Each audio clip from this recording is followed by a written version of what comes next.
Subscribe करें गुरुजी world और bell icon को प्रेस करें सबसे पहले सिलेक्शन के लिए। जय हिंद साथियों, स्वागत है आपका गुरुजी वर्ल्ड 2.0 में। साथियों, आधुनिक इतिहास के उन 40 क्वेश्चंस को आज कवर किया जाएगा जो एग्जामिनर के फेवरेट टॉपिक्स हैं। यानी कि आधुनिक इतिहास के उन टॉपिक से आज क्वेश्चंस उठाए गए हैं जिनसे एग्जामिनर हर बार परीक्षा में प्रश्न लाता है। तो कुल मिलाकर बात करें, ये क्लास आप सभी की परीक्षा के लिए बहुत ही महत्वपूर्ण हो जाती है। तो क्लास आपकी शुरू हो चुकी है, सभी लोग इस क्लास को लाइक कर दीजिए और पहले प्रश्न का उत्तर आप लोग बता दीजिए कि ईरान का प्राचीन नाम क्या था। तो बात करें साथियों ईरान की, अगर बात करें 1935 तक इसका नाम क्या रहा साथियों? फारस इसको कहा जाता था 1935 तक। उसके बाद इसका नाम क्या हो गया? फारस से इसका नाम ईरान हो गया, ये आप लोग ध्यान रखेंगे। दूसरी बात आप लोग ये ध्यान रखेंगे कि ईरान की राजधानी क्या है? तेहरान ईरान की राजधानी है। उसके बाद देखिए कि अगले नंबर का प्रश्न है कि बांग्लादेश को अपना स्वतंत्रता दिवस कब मनाता है? तो साथियों अगर बात करें बांग्लादेश की, बात करें तो ये पाकिस्तान से अलग होकर एक अलग देश बना है। तो पाकिस्तान से ये कब अलग हुआ था? 26 मार्च 1971 को ये पाकिस्तान से अलग हुआ था बांग्लादेश। इसलिए बांग्लादेश अपना स्वतंत्रता दिवस 26 मार्च को मनाया जाता है। तो इसलिए इस प्रश्न का सही उत्तर जो है वो ऑप्शन नंबर बी हो जाता है। उसके बाद देखिए अगले नंबर का प्रश्न आपकी स्क्रीन के ऊपर है कि विश्व के, यानी कि विश्व में किस देश में दुनिया का सबसे लंबा लिखित संविधान है? तो दुनिया में उस देश का नाम आपको बताना है जिसके पास सबसे लंबा लिखित संविधान है, ये आपसे पूछा जा रहा है। तो कहीं कुछ नहीं, कहीं आपको जाना नहीं है, सिर्फ भारत के बारे में आपको ध्यान रखना है कि भारत का साथियों जो संविधान है वो सबसे लिखित तौर पे सबसे लंबा संविधान है। अगर मूल संविधान की बात करें तो उस समय 22 भाग थे, अनुच्छेद 395 थे और अनुसूचियां कितनी थी? अनुसूचियां 8 थी। मूल संविधान की मैं बात कर रहा हूं। अगले नंबर का प्रश्न है कि निम्नलिखित में से किस देश की स्थापना 1971 को हुई थी? ये आपसे साथियों यहां पर पूछा जा रहा है, बताइए भाई। चलिए तो बात करें साथियों, अभी मैंने आपको बताया था कि 26 मार्च 1971 को बांग्लादेश जो था वो पाकिस्तान से अलग हो गया। तो बांग्लादेश अपना स्वतंत्रता दिवस कब मनाता है? 26 जनवरी को मनाता है। तो यहां पर आपका राइट आंसर क्या हो जाता है? यानी कि स्थापना दिवस बांग्लादेश ही मनाता है 1971 को। यानी कि कुल मिला के जो बात की गई है यहाँ पर कि 1971 में हुई थी किसकी स्थापना? तो बांग्लादेश की हुई थी। इसलिए बांग्लादेश जो है वो 26 मार्च को अपना स्थापना दिवस मनाता है। तो ये 2 से 3 बातें साथियों आपको ध्यान रखना है। सभी क्वेश्चंस यहाँ पर आपको बहुत ही जबरदस्त मिलेंगे जो एग्जामिनर के बात करें जो फेवरेट टॉपिक्स हैं। ठीक है, चलिए भाई। तो आपसे एक रिक्वेस्ट है साथियों, इस क्लास को आप सभी लोग एक बार क्या करेंगे, इस क्लास को आप सभी लोग एक बार बड़े प्यार से शेयर कर देंगे अपने मित्रों के साथ। तो यहाँ पर अगले नंबर का प्रश्न आपकी स्क्रीन पर है कि निम्नलिखित में से किसको आयरन चांसलर कहा जाता है? इंपॉर्टेंट क्वेश्चन है। तो आयरन चांसलर किसको कहा जाता है? ऑटो वॉन बिस्मार्क को आयरन चांसलर कहा जाता है, ये आपको ध्यान रखना है। उसके बाद देखिए कि किस देश का स्वतंत्रता दिवस 4 जनवरी को मनाया जाता है? ये भी साथियों इंपॉर्टेंट क्वेश्चन है, तो बताने की कोशिश करेंगे इस प्रश्न का सही उत्तर आपका क्या हो सकता है। चलिए चलिए, तो यहां पर आपका राइट आंसर म्यांमार के साथ चला जाता है। आपको ध्यान रखना है कि म्यांमार जो है वो इसकी स्वतंत्रता दिवस 4 जनवरी को कौन सा देश मनाता है? तो म्यांमार का नाम आपको ध्यान रखना है।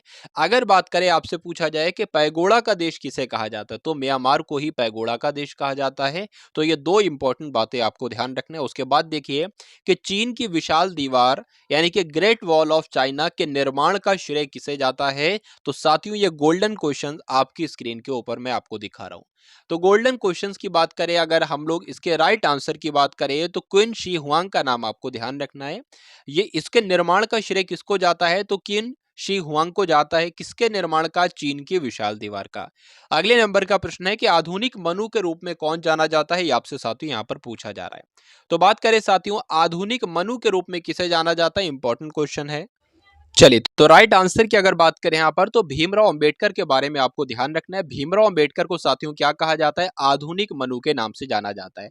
अच्छा, ये भी आपसे पूछा जा सकता है कि भीमराव अंबेडकर को आधुनिक मनु कहा जाता है, किस वजह से इनको आधुनिक मनु कहा जाता है?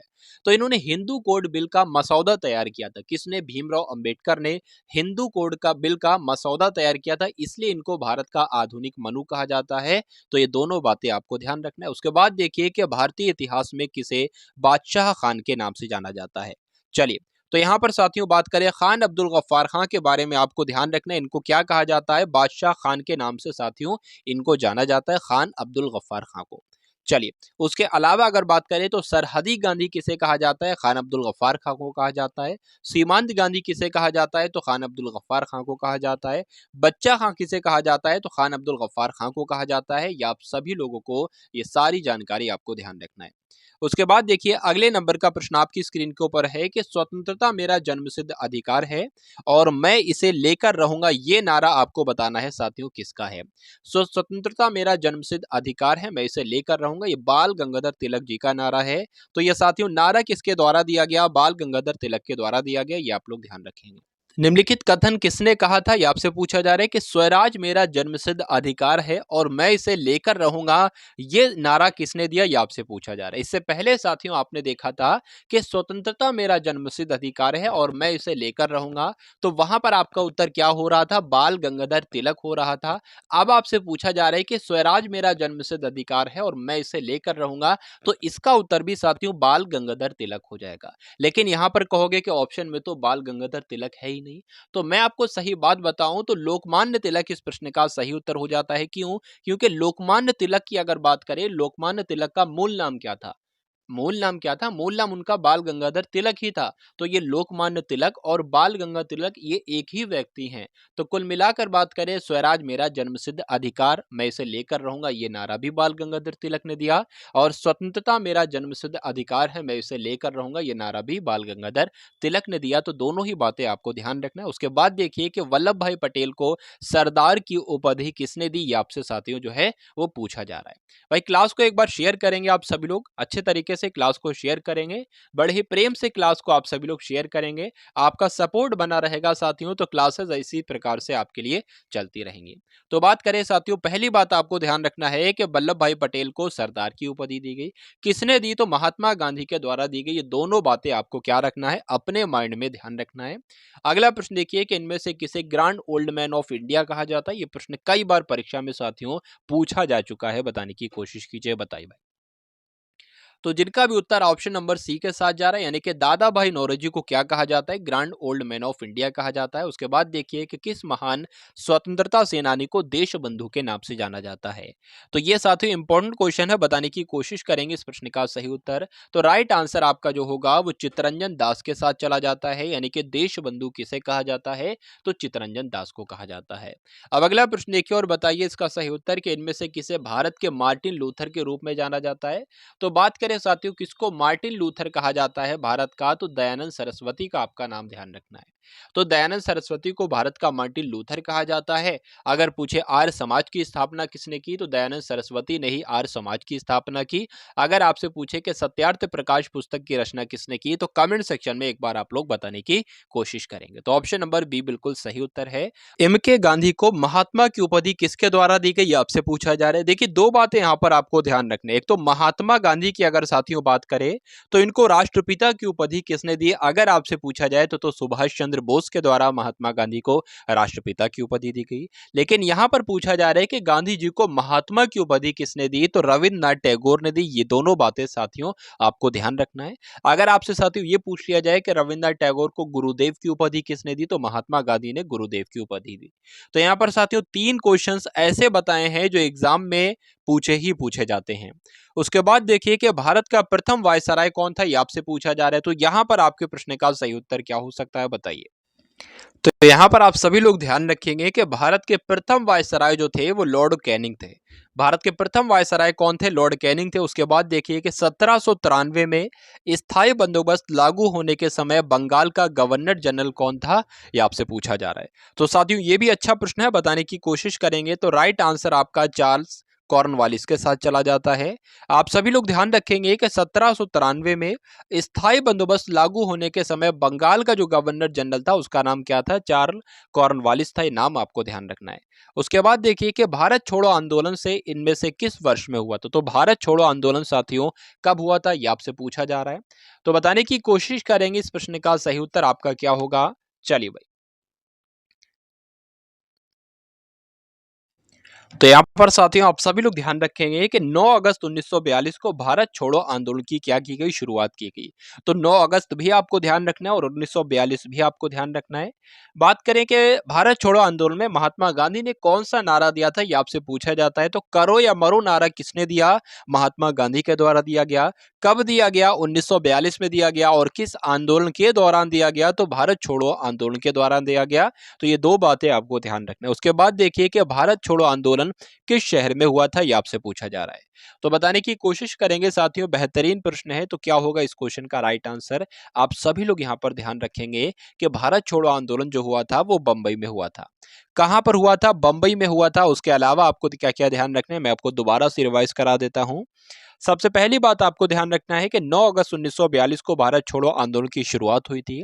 महात्मा गांधी ने इस आंदोलन में कौन सा नारा दिया था? तो करो या मरो का नारा दिया था। ये दो बातें आपको ध्यान रखना है। अगला प्रश्न देखिए कि डॉट डॉट डॉट आंदोलन को अगस्त क्रांति के रूप में भी जाना जाता है। तो किस आंदोलन को अगस्त क्रांति के रूप में जाना जाता है, ये आपसे पूछा जा रहा है। तो वही साथियों भारत छोड़ो आंदोलन जो कि 1942 में हुआ था। महात्मा गांधी ने इसमें करो या मरो का नारा दिया था। इसी आंदोलन को, क्योंकि साथियों ये 9 अगस्त को हुआ था, यानी कि अगस्त के महीने में हुआ था, इसलिए इसको अगस्त क्रांति के नाम से जाना जाता है। ये भी आप लोग ध्यान रखेंगे। चलिए उसके बाद देखिए कि जिस दिन भारत को स्वतंत्रता मिली उस दिन महात्मा गांधी कहां पर थे। यानी कि साथियों रावलपिंडी में थे, नई दिल्ली में थे, कलकत्ता में थे या पुणे में थे, ये आपसे पूछा जा रहा है। तो जिस दिन भारत को स्वतंत्रता मिली उस समय महात्मा गांधी कलकत्ता में थे, ये आप लोग ध्यान रखेंगे। इसलिए आपके इस प्रश्न का बिल्कुल सही उत्तर क्या हो जाता है? ऑप्शन नंबर सी के साथ चला जाता है। चलिए तो बात करें, अब तो कोलकाता कहा जाता है। 15 अगस्त 1947 को महात्मा गांधी जी कहां पर थे? बंगाल की राजधानी कलकत्ता या कोलकाता कह सकते हैं। ठीक है, यहां पर ये थे। ठीक है, चलिए अगले नंबर का प्रश्न आपकी स्क्रीन पर है कि भारत के बंटवारे की घोषणा किस तारीख को की गई थी? भारत के बंटवारे की घोषणा किस तारीख को की गई थी? तो 3 जून 1947 को भारत के बंटवारे की घोषणा की गई थी। ये आप लोग ध्यान रखेंगे। चलिए उसके बाद देखिए अगला प्रश्न है कि भारत में सांप्रदायिक जनक का निर्वाचन का जनक कौन है? भारत में सांप्रदायिक निर्वाचन का जनक कौन है? ये आपसे साथियों जो है वो यहाँ पर प्रश्न पूछा जा रहा है। तो बात करें अगर इस प्रश्न के बिल्कुल सही उत्तर की, तो लॉर्ड मिंटो इसका राइट आंसर हो जाता है। इंपॉर्टेंट प्रश्न है कि भारत में सांप्रदायिक निर्वाचन का जनक किसे कहा जाता है? तो लॉर्ड मिंटो को कहा जाता है। अगला प्रश्न देखिए कि इनमें से किसे भारत में सिविल सेवाओं के जनक के रूप में जाना जाता है? तो भारत में सिविल सेवाओं के जनक की अगर बात करें तो लॉर्ड कॉर्नवालिस को क्या कहा जाता है? सिविल सेवाओं का जनक कहा जाता है। ये भी आप लोग ध्यान रखेंगे। बंगाल के पहले गवर्नर जनरल के रूप में किसे नियुक्त किया गया था? तो बंगाल का पहले गवर्नर जनरल का नाम क्या था? विलियम बेंटिक था, वॉरेन हेस्टिंग था, लॉर्ड मेयो था या रॉबर्ट क्लाइव था? तो यहाँ पर साथियों बात करें इस प्रश्न का सही उत्तर क्या होगा? रॉबर्ट क्लाइव का नाम आपको ध्यान रखना है कि बंगाल के पहले गवर्नर जनरल कौन थे? रॉबर्ट क्लाइव जो थे वो बंगाल के पहले गवर्नर जनरल के रूप में नियुक्त किए गए थे। तो राइट आंसर आपका ऑप्शन नंबर डी हो जाता है। उसके बाद देखिए कि भारत का पहला वायसराय कौन था? तो भारत के पहले वायसराय साथियों कौन थे? लॉर्ड कैनिंग की अगर बात करें तो ये कौन थे? भारत के पहले वायसराय थे। ये आप लोग ध्यान रखेंगे। चलिए अगले नंबर का प्रश्न देखते हैं और बताने की कोशिश कीजिए उस प्रश्न का सही उत्तर क्या है कि भारत के अंतिम गवर्नर जनरल कौन थे? भारत के अंतिम गवर्नर जनरल कौन थे? ये आपसे साथियों यहाँ पर पूछा जा रहा है, तो बताने की कोशिश कीजिए। तो बात करें चक्रवर्ती राजगोपालाचारी की अगर बात करें तो ये भारत के अंतिम गवर्नर जनरल थे। ये बात आपको ध्यान रखना है। अगले नंबर का प्रश्न आपकी स्क्रीन के ऊपर है कि स्वतंत्र भारत के गवर्नर जनरल कौन थे? तो यहाँ पर स्वतंत्र भारत के गवर्नर जनरल की अगर बात करें तो स्वतंत्र भारत के गवर्नर जनरल लॉर्ड माउंटबेटन थे। तो यहाँ पर 2 से 3 बातें आपको यहाँ पर बताई गई हैं। क्या क्या आपको बताया गया है कि भारत के पहले वायसराय कौन थे? अगर आपसे पूछा जाए तो लॉर्ड कैनिंग थे। अगर आपसे पूछ लिया जाए कि बंगाल के पहले गवर्नर जनरल कौन थे तो रॉबर्ट क्लाइव थे। उसके अलावा आपसे अगर पूछा जाए कि भारत के अंतिम गवर्नर जनरल कौन थे तो भारत के अंतिम गवर्नर जनरल चक्रवर्ती राजगोपालाचारी थे। और अगर पूछे कि स्वतंत्र भारत के गवर्नर जनरल कौन थे तो आपको ध्यान रखना है लॉर्ड माउंटबेटन स्वतंत्र भारत के गवर्नर जनरल थे। चलिए भाई अगले नंबर का प्रश्न है, यहां पर आपको बताना है राइट आंसर क्या होगा। कौन से भारतीय नेता को लोकप्रिय रूप से पंजाब केसरी के रूप में जाना जाता है? तो मैं आपको कई बार बता चुका हूं कि पंजाब केसरी के नाम से किसे जाना जाता है। तो आपका सही उत्तर साथियों यहाँ पर हो जाता है लाला लाजपत राय को। यानी कि लाला लाजपत राय को किस नाम से जाना जाता है? पंजाब केसरी के नाम से जाना जाता है, ये आप लोग ध्यान रखेंगे। उसके बाद देखिए कि पंडित जवाहरलाल नेहरू के अनुसार निम्न में से किसे आधुनिक भारत के मंदिरों के रूप में जाना जाता है? मोस्ट इंपॉर्टेंट प्रश्न है, यानी कि गोल्डन ऑफ द क्लास प्रश्न है। तो क्लास का गोल्डन प्रश्न आप लोग देखोगे, यहां पर आपका राइट आंसर साथियों क्या हो सकता है? चलिए, तो बात करें साथियों, जवाहरलाल नेहरू के अनुसार निम्न में से किसे आधुनिक भारत के मंदिरों के रूप में जाना जाता है? तो जो बांध होते हैं ना, बांध, इनको क्या कहा जाता है कि आधुनिक भारत के यही मंदिर कहलाते हैं, ये आप लोग ध्यान रखेंगे। ठीक है, उसके अलावा अगर बांध से संबंधित बात करें तो भाखड़ा नागल बांध आपसे पूछा जाएगा कि किस राज्य में स्थित है और कौन सी नदी पर स्थित है। तो ये तो हिमाचल प्रदेश में स्थित है भाखड़ा नागल बांध, और भाखड़ा नागल बांध सतलज नदी पर है। ये दो बातें आपको और ध्यान रखना है। उसके बाद देखिए कि इनमें से किसे भारत के लौह पुरुष के नाम से जाना जाता था? इनमें से किसे भारत के लौह पुरुष के नाम से जाना जाता था, ये आपसे साथियों पूछा जा रहा है। तो बात करें यहाँ पर, इस क्वेश्चन का राइट आंसर आपका जो होगा सरदार वल्लभ भाई पटेल, इस प्रश्न का बिल्कुल सही उत्तर हो जाता है। देखिए, आपको कई सारी बातें ध्यान रखना है, जिसके भारत के लौह पुरुष किसे कहा जाता है? तो सरदार वल्लभ भाई को भारत का लौह पुरुष कहा जाता है। दूसरी बात आपको ध्यान रखना है कि जो वल्लभ भाई पटेल को जो सरदार की उपाधि दी गई है, वो किसके द्वारा दी गई है? तो महात्मा गांधी के द्वारा दी गई है। अच्छा, महात्मा गांधी ने इनको क्यों सरदार की उपाधि दी थी? तो जो बारदोली सत्याग्रह हुआ था, जो कि 1928 में बारदोली सत्याग्रह हुआ था, तो इसलिए वहां की महिलाओं के द्वारा जो है महात्मा गांधी ने इनको क्या दिया था? सरदार की उपाधि दी। जो कुल मिला के प्रश्न आपसे पूछा जाता है, वो ये पूछा जाता है कि किसने इनको सरदार की उपाधि दी? तो महात्मा गांधी के द्वारा दी गई। और किस सत्याग्रह के दौरान दी गई? तो बारदोली सत्याग्रह के दौरान दी गई, ये आपको ध्यान रखना है। दो बातें और आप लोग ध्यान रखेंगे सरदार वल्लभ भाई के संबंध में। बात करें भारत के प्रथम गृह मंत्री कौन थे? तो सरदार वल्लभ भाई पटेल ही भारत के प्रथम गृह मंत्री थे। पूछे भारत के प्रथम उप प्रधानमंत्री कौन थे? तो सरदार वल्लभ भाई पटेल भारत के प्रथम उप प्रधानमंत्री थे। ये कई सारी बातें मैंने आपको बताई और सारी बातें आपको ध्यान रखना है। उसके बाद देखिए कि गांधी इरविन समझौते पर किस वर्ष में हस्ताक्षर किए गए? तो गांधी इरविन समझौते की अगर बात करें तो 1931 में हस्ताक्षर किए गए, ये आप लोग ध्यान रखेंगे। तो ऑप्शन नंबर सी आपके प्रश्न का बिल्कुल सही उत्तर है। उसके बाद देखिए कि पूना समझौते पर किस किस ने हस्ताक्षर किए थे? पूना समझौते की बात यहां पर चल रही है। पूना समझौते पर साथियों बात करें, पूना समझौता हुआ कब था? तो 1932 में पूना समझौता हुआ था। ये किसके बीच हुआ था? तो डॉक्टर भीमराव अंबेडकर और महात्मा गांधी के बीच ये समझौता हुआ था। ठीक है, तो राइट आंसर आपका जो होगा वो भीमराव अंबेडकर और महात्मा गांधी कहां पर है? ऐसा तो ऑप्शन नंबर बी में है। तो यही आपके प्रश्न का बिल्कुल सही उत्तर हो जाता है। चलिए भाई, तो क्लास को आपने अगर शेयर ना किया हो तो क्लास को एक बार शेयर करने की कोशिश करेंगे। ठीक है, जो भी आपके फ्रेंड सर्किल हो तो वहां पर क्लास को एक बार शेयर कर देंगे। चलिए, उसके बाद देखिए कि पूना समझौता यानी कि पूना पैक्ट भी कहते हैं, तो पूना समझौता का संबंध किससे है, ये आपसे पूछा जा रहा है। तो बात करें साथियों, जो पिछड़े वर्गों के लिए चुनावी सीटों के आरक्षण हैं, उनसे संबंधित रखता है आपका पूना समझौता। ठीक है, चलिए, और पूना समझौता किसके बीच हुआ था? तो ये मैंने आपको बताया था कि 1932 में हुआ था। डॉक्टर भीमराव अम्बेडकर और महात्मा गांधी के बीच हुआ था। ये सारी जानकारी साथियों आप सभी लोगों को ध्यान रखनी है। चलिए,